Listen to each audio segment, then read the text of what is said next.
Hi friends, welcome to CNR English Academy. இன்னைக்கு video SGT நியமன தேர்வு அண்ட் டெட் பேப்பர் 1 and 2ல social சயின்ஸில் இருக்கக்கூடிய இந்திய தேசிய இயக்கத்தின் முக்கிய நிகழ்வுகள், அதாவது INMோட இம்பார்ட்டண்ட் ஈவெண்ட்ஸ், கிட்டத்தட்ட ஒரு அரை நூற்றாண்டு காலமாக இருக்கக்கூடிய ஒரு 50 இம்பார்ட்டண்ட்டான இயர்ஸு அண்டு இன்ஃபோஸு. வருஷம் கொடுத்துட்டு அந்த ஈவெண்ட்டை கேட்டாலும் சரி, இல்லை நிகழ்வு கொடுத்துட்டு வருஷங்கள் கேட்டாலும் சரி. அண்ட் இந்த இன்ஃபர்மேஷன்ஸ் எல்லாமே பார்த்தீங்கன்னா டெக்ஸ்ட் புக்கில் இருக்குது. Okay, on that fine note move on to the topic. இந்திய தேசிய இயக்கத்தின் முக்கிய நிகழ்வுகள் 1900 1950 வரை.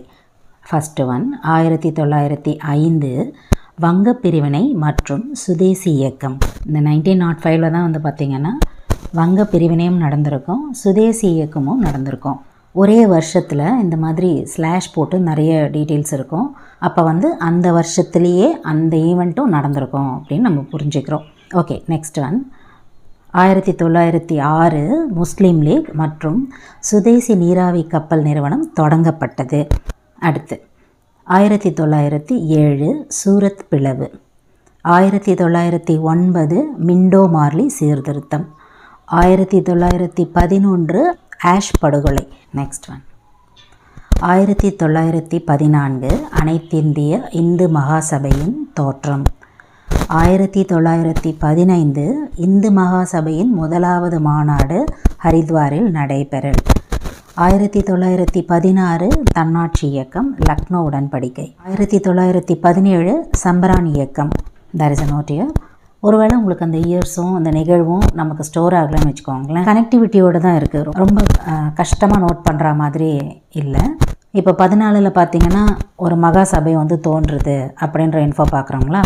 15 பார்த்தீங்கன்னாக்கா அங்கே தான் ஃபஸ்ட்டு மாநாடு ஹரித்வாரில் நடக்குது அப்படின்ற மாதிரி ஒரு கனெக்டிவிட்டியோடு தான் இருக்குது. ஸோ தட் ஃபஸ்ட்டு ஒரு டெக்ஸ்ட் நீங்கள் படிக்கிறது போல் ஒரு எக்ஸ்டென்சிவ் ரீடிங், இது ஒரு பேப்பரில் கூட பார்த்தீங்கன்னா ஒரு இன்ஃபோ பார்ப்போம் இல்லையா, அந்த மாதிரி பார்த்துட்டு வாங்க. எடுத்ததுமே இந்த இயரை நம்ம அப்படியே மைண்டில் ஃபிக்ஸ் பண்ணணும், ஞாபகம் வச்சுக்கணும் அப்படின்னு சொல்லி ரொம்ப ஸ்ட்ரெயின் பண்ணிக்காதீங்க. அப்போ என்ன ஆகும்னா ஒரு 4-5 இயர் உங்களுக்கு மனப்பாடம் ஆகிற பட்சத்தில் போர்டம் ஆகிடும். அடுத்து வரக்கூடிய இயர்ஸ்லாம் அப்புறம் பார்த்துக்கலாம் அப்படின்னு விட்டுருவோம். நீங்கள் ஆல்ரெடி முடிச்சிருந்தா ஓகே. ஒரு வேளை புதுசாக இப்போ தான் இயர்ஸ் பார்க்குறோம் அப்படின்றவங்களா இருந்தீங்கன்னா அவங்களுக்கான இன்ஃபோ. ஓகே, 1918 கேதா சத்தியாகிரகம். 1919 மாண்டேகு செம்ஸ்போர்டு சீர்திருத்தம் மற்றும் ரவுலட் சட்டம் மற்றும் ஜாலியன் வாலாபாக் படுகொலை. 1920 ஒத்துழையாமை இயக்கம் மற்றும் கிலாபத் இயக்கம். 1921 மலபார் கலகம். 1922 சௌரி சௌரா நிகழ்ச்சி. அடுத்து 1923 சுயராஜ்ய கட்சியின் தோற்றம். 1927 சைமன் குழு நியமனம். 1928 மோதிலால் நேரு அறிக்கை. 1929 லாகூர் காங்கிரஸ் மாநாடு. 1930 சொல்லும்போது இந்த இடத்துல 3 இன்ஃபர்மேஷன் நடந்திருக்குது இந்த வருஷத்தில். ஃபஸ்ட்டு பார்த்திங்கன்னா தண்டி யாத்திரை, உப்பு சத்தியாகிரகம், முதல் வட்டமேசை மாநாடு. இந்த வட்டமேசை மாநாடுகள் ஞாபகம் வச்சுக்கிறது ரொம்ப ஈஸி, அடுத்தடுத்து பார்க்கலாம். 1931 பார்த்திங்கன்னா காந்தி இர்வின் ஒப்பந்தம் மற்றும் 2வது வட்டமேசை மாநாடு. அங்கே 1930 முதல் வட்டமேசை மாநாடு பார்த்தோங்களா. இது அடுத்து பார்த்திங்கன்னா 31 2வது. அடுத்து 1932 வகுப்பு வாரி பிரதிநிதித்துவம் மற்றும் பூனா ஒப்பந்தம் மற்றும் 3வது வட்டமேசை மாநாடு. ஸோ அடுத்தடுத்து ஞாபகம் வச்சுக்கலாம். 30, 31, 32 முதலாவது, 2வது, 3வது வட்டமேசை மாநாடுகள் மறக்கவே மறக்காது. அடுத்து 1935 இந்திய அரசு சட்டம். அதே மாதிரி இந்த 1935 பார்த்திங்கன்னா ரொம்ப ரொம்ப முக்கியமான வருஷம். நிறைய விஷயங்கள் இந்த வருஷத்தில் நடந்திருக்குது. உங்களுக்கு ஞாபகம் இருக்குதுன்னு சொன்னால் கண்டிப்பாக கமெண்ட் செக்ஷனில் சொல்லுங்கள். INM ரிலேட்டடாக இருக்கிறதுனால நம்ம அந்த மாதிரி இன்ஃபோஸ் இதில் ஆட் பண்ணலை. ஆனால் 1935 ஒரு remarkable year in Indian history.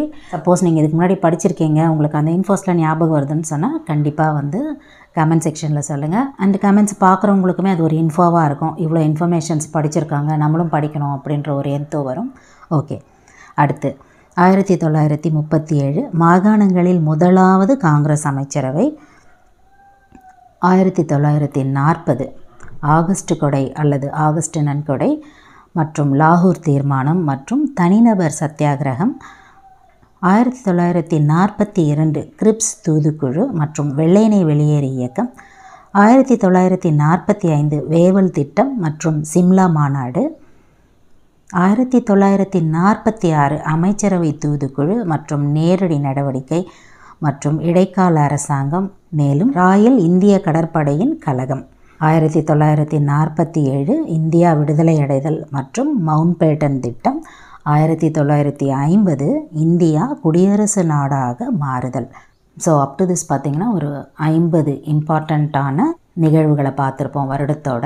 ஆரம்பத்தில் சொன்ன மாதிரி ஈஸியாக தான் இருக்கும் உங்களுக்கு. இந்த 50 இன்ஃபர்மேஷன்ஸு வந்து கஷ்டமாக இருக்குன்னா நீங்கள் நோட் பண்ணிவிட்டு கூட டெய்லி ஒரு 10 மினிட்ஸ் அதை பாருங்களேன். ஒரு 10 டேஸ் பார்த்திங்கன்னா போதும். அதுக்கப்புறம் எக்ஸாமுக்கு போகிறதுக்கு முன்னாடி ஒரு 1 வீக் அந்த டைமில் ரிவிஷன் பண்ணுவோம் இல்லையா. முக்கியமானது நமக்கு தெரியும்ல, முக்கியமானது மிக முக்கியமானது அந்த மாதிரிலாம் நோட் பண்ணுவோம் இல்லையா சப்ஜெக்ட் வைஸு. அதில் இந்த ஒரு குறிப்பு இருக்கட்டும்.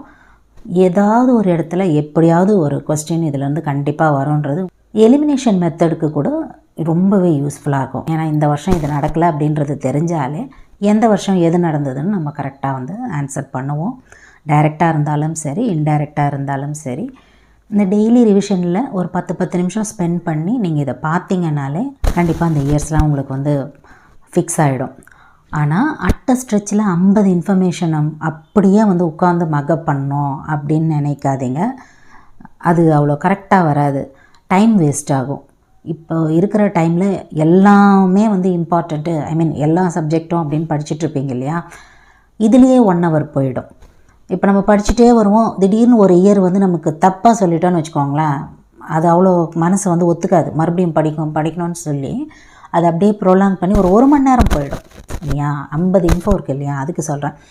ஸோ நீங்கள் டைமும் வேஸ்ட் பண்ணக்கூடாது. அதே சமயத்தில் கண்டென்ட்டும் கண்டிப்பாக படிக்கணும்னா 10 நிமிஷம் ஜஸ்ட்டு ரிவிஷன் கொடுத்துக்கிட்டே வாங்களேன்.